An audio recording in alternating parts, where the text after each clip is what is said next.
Though there are some great point-and-click games out there, the truth is that they've been hit or miss for me. It could be that I've just played more bad ones than good ones, but it's a genre of games I'm not fully familiar with. I'm actually surprised that I decided to review Dead Tomb when I got the opportunity to do so. I wasn't drawn in by the fact that it's a point-and-click game, but because of its aesthetics and the brief summary I got for its story. From the beginning, I liked how it went about drawing you in. It has a good intro with a cliffhanger that might as well be telling you to play and find out. That eventually led to me seeing more of Dead Tomb's visual style. As I just mentioned, I liked what I initially saw of it. Once I was actually playing, I was even more drawn in. Its visual style reminded me of early Final Fantasy graphics, and I liked that. A big difference between the visual style of early Final Fantasy graphics and Dead Tombs is that the latters look bigger. It was easier to take in what the game had to offer visually, and I could also see what Dead Tomb expected of me. Before I go more in depth on that topic, it's worth mentioning Dead Tomb's transition scenes. You could say that they're really loading screens, but I liked how they offered more than simply being a black screen with the word loading somewhere. Though not entirely the same, I was reminded of the vintage Resident Evil loading screens. What I mean is that they were stylized to go hand in hand with the overall game's visual style. In Resident Evil, it's about the style of the door where you happen to be and the suspense of what's on the other side. In Dead Tomb, it's more about encouraging the player to keep exploring. The more you explore, the more you'll have revealed to you. It also helped that the transition scenes were different from one another. Sometimes they featured the character crawling through a tight space, and other times they featured him going down a flight of stairs. I like that they added to the overall mood of Dead Tomb. Speaking of mood, I died a lot in Dead Tomb. Normally I'd be bothered by that, but what helped was the fact that it was easy to continue. I'd die and pretty much continue from just before I died. What got to me a little was how hands-off Dead Tomb could be. There really were no hints, and even if there were item descriptions/suggestions that helped push me in a general direction, at times I was completely lost. What really bothered me was that even if I knew what to do, finding the right command was hard. For example, there was one instance where analysis paralysis got to me. It was just before the end of the game. I was in the vault room trying to figure out how to go down the hole I'd just opened up. Since looking down the hole was met with something along the lines of, "You can see something shiny down there," I assumed that the solution was to use the levitation gloves I found to bring something up. I spent more time than I can recall trying to force my way into solution that I overlooked the obvious.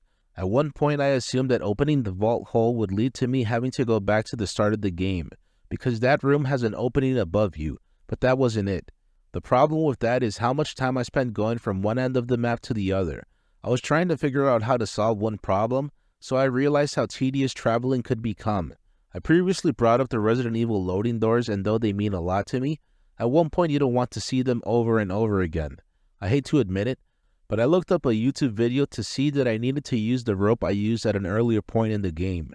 Dead Tomb is the kind of game that should be easy for a person with great attention to detail. The thing is, I still encountered confusion over when and how to use specific commands. It's because there were times when more than one command seemed appropriate. For example, when I had to get to the ship to leave at the end of the game, I expected for things to be smooth sailing by that point, but instead, I was struggling to find the right command to trigger the game's ending. On that note, I was surprised to see that revealing all of the map didn't lead to the game ending. I expected that because Dead Tomb seems like the kind of game that would aim for that. What I mean is that with retro and retro-styled games, the more you reveal of a map, the closer you are to the end. That still stands with Dead Tomb, but to an extent. If anything, revealing the map made things a bit confusing for me. It was easy to see how the different areas were connected, but when I needed to get to a particular room, there was a lot of guess and check involved. That goes back to the idea that traveling in Dead Tomb eventually got to be tedious and wasn't handled as smoothly as it could have been. Dead Tomb is the kind of game that'll appeal to a specific kind of player. Its visual style was what drew me in, but it helps that I got into gaming back in the early 90s, and back then I played games from the 80s without thinking of them as old. Dead Tomb's artwork does a lot within its limitations, but I don't see general players being patient enough to get through it all while having a good time. It's possible to step away from Dead Tomb and continue at a later time, but I managed to beat it in one sitting. I didn't plan on doing that. It just happened. It's not only because Dead Tomb is a game that could be beaten in 1 to 3 hours, but it did more than enough to keep me drawn in. Dead Tomb is a point-and-click game, but what stands out is that there's more interactivity as a result of being able to move the character yourself. It's as if it were in any other kind of game.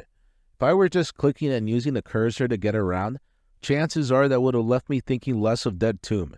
I had fun with the game, and like I said, it does a lot within its limitations, but I also don't think this is the kind of game that's for everyone.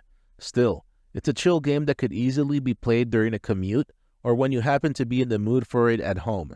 How do you feel about point-and-click games? Do you think that they offer too little interactivity when compared to other genres of games? What are your thoughts on loading screens that make themselves known? If you enjoyed this content, please feel free to like, comment, subscribe, share, and if you're up for it, become a patron. Thank you very much for watching.